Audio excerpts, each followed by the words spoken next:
இந்த கோயிலுக்குன்னு தனியா திருவிழா கிடையாதுங்க. செவ்வாய்க்கிழமை அமாவாசை தினங்கள்ல நடக்கிற பூஜையில கலந்துக்கிறதுக்காக மட்டுமே பல்வேறு மாவட்டங்கள்ல இருந்து பக்தர்கள் இங்க வந்து இரவுல தங்கி இருந்து பூஜையில கலந்துக்கிறாங்க. இந்த கோயிலுக்கு வடக்கே ஒரு குளமண் இருக்கு. உப்பு மிளகும் வாங்கி கொட்டுனா உடம்புல இருக்கிற மருகு தேமலாம் போயிருன்னு சொல்லி மக்கள்கிட்ட நம்பிக்கை இருக்கு. பொங்கல் தேர் திருவிழான்னு தனிப்பட்ட முறையில் இந்த கோயிலுக்குன்னு திருவிழா கிடையாது. ஆனா வாரந்தோறும் செவ்வாய்க்கிழமையிலும் அமாவாசை தினங்களையும் இரவுல பூஜைகள் நடந்துகிட்டு இருக்கு. நாட்டாய நாச்சிமுத்து திருக்கோயில் தாங்க இந்த திருக்கோவில். இது எங்க இருக்குன்னா திருப்பூர் மாவட்டம் காங்கை வட்டம் வெள்ளகோயிலிருந்து முத்தூர் ரோட்ல தாங்க இந்த கோயில் அமைஞ்சிருக்கு. ஸோ மிகவும் சக்திவாத தெய்வமா இந்த கோயிலை கும்பிடுறாங்க. இங்க மூலவராக நாட்டாய நாச்சிமுத்துன்னு இரு தெய்வங்கள் இருக்கு.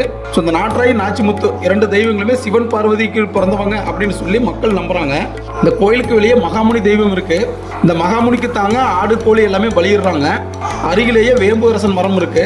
அந்த மரத்துல கயிறு தொட்டெல்லாம் கட்டிட்டு போனா சீக்கிரம் திருமணம் நடக்குது, குழந்தைகள் பிறக்கும்னு சொல்லி நம்பிக்கை இருக்கு. இந்த கோயில்ல ஆடி மாசம் முழுவதுமே இந்த கோயில் குளத்தவர்களும் மற்றும் சுற்றுவட்டார பொதுமக்கள் எல்லாருமே வந்திருந்து கோழி ஆடெல்லாம் பலியிட்டு வேண்டிக்கிறத வழக்கமா வச்சிருக்காங்க. ஸோ இந்த கோயில வந்து வேண்டிட்டு போனா தங்களோட வேலை தொழில் வாகன போக்குவரத்து எல்லாமே நல்லா நடக்கும் அப்படின்னு சொல்லி அவங்களுக்கு ஒரு நம்பிக்கை இருக்கு. ஊஞ்ச மரங்கள் நடந்த காட்டுப்பகுதியில் அந்த கோயில் அமைஞ்சிருந்தாலும் கடந்த 2014 தாங்க அந்த கோயிலுக்கு கும்பாபிஷேகம் நடந்தது. பெரிய அளவில் நல்லா இடவசதியோட அந்த கோயில் அமைச்சிருக்காங்க. வண்டி வாகனங்கள் நிறுத்தறதுக்கும் வெளியில வசதி இருக்கு. உள்ளேயே கொடிமரம், நாட்டாய நாச்சிமுத்து குதிரை வாகனம், கன்னிமார சுவாமிகள், விநாயகர், பகவதி அம்மன் இப்படின்னு பல்வேறு பரிவார தெய்வங்கள் உள்ள அமைச்சிருக்காங்க. கோயில் ரொம்ப அழகாகவும் அமைதியாகவும் இருக்கும். கோயிலுக்கு தெற்கு புறத்துல கருப்பணசாமி கோயில் இருக்கு. இரவுல தூக்கம் வராதவங்க, அடிக்கடி பயந்துக்கிறவங்க எல்லாருமே அந்த கருப்பனாயன் கும்பிட்டு கயிறு வாங்கி கட்டிக்குவாங்க. அதன் மூலமா பயம் போயின்னு சொல்லி அவங்க நம்புறாங்க. கோயிலுக்கு வடக்கே ஒரு குளமண் இருக்குங்க. அந்த குளத்துல உப்பு மிளகுல கொட்டி வேண்டிக்கிட்டோம்னா உடம்புல இருக்கிற மருகு தேமல்லாம் போயிருந்து சொல்லி நம்புறாங்க. தங்களோட வேண்டுதல் நிறைவேறனா கோயில் இருக்கிற மகாமுனி சாமிக்கு கோழி ஆடெல்லாம் பலியிட்டு குடும்பத்தோட வந்திருந்து இங்கே சமையல் பண்ணி சாப்பிட்டு போறத வழக்கமா வச்சிருக்காங்க.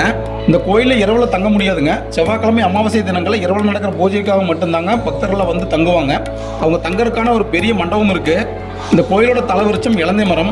இந்த கோயிலுக்கு வெள்ளகோயிலிருந்து பேருந்து வசதி இருக்கு. செவ்வாய்க்கிழமை அமாவாசை தினங்கள்ல கோயில் வழியாகவும் வரும். மற்ற தினங்களில் வர்றவங்க வெள்ளகோயில் டு முத்தூர் ரோட்ல பாப்பமலை பிரிவில் இறங்கி உள்ள ஒரு 1.5 கிலோமீட்டர் நடந்து வந்தீங்கன்னா கோயிலுக்கு வந்துடலாம். அது இல்லாமல் வெள்ளகோயில் பஸ் ஸ்டாண்ட்ல இருந்து ஆட்டோ வசதி இருக்குங்க. அதோட நீங்க கோயிலுக்கு வந்துக்க முடியும். உங்க தனி வாகனம் இருந்தாலும் நீங்க அதுலயும் வந்துக்கலாம். உள்ள இடவசதி நிறைய இருக்கு. கோயிலே தினந்தோறும் மதிய வேளையில் அன்னதானம் நடந்துட்டு இருக்கு. இவ்வளவு சிறப்பு வாய்ந்த இந்த திருக்கோயிலுக்கு நீங்களும் கண்டிப்பா வந்திருந்து தரிசனம் பண்ணிக்கோங்க. இந்த கோயிலுக்கு நீங்க ஏற்கனவே வந்திருந்து அதை கமெண்ட்ல சொல்லுங்க. இந்த நாட்டாய நாச்சிமுத்து திருக்கோவில் உங்களோட குலதெய்வ கோயில இருந்தா அதையும் கமெண்ட்ல இது எங்க குலதெய்வம் அப்படின்னு சொல்லி அதை கமெண்ட் பண்ணுங்க. வேற நல்ல அப்டேட்ல உங்களை மீட் பண்றேன். Stay tune.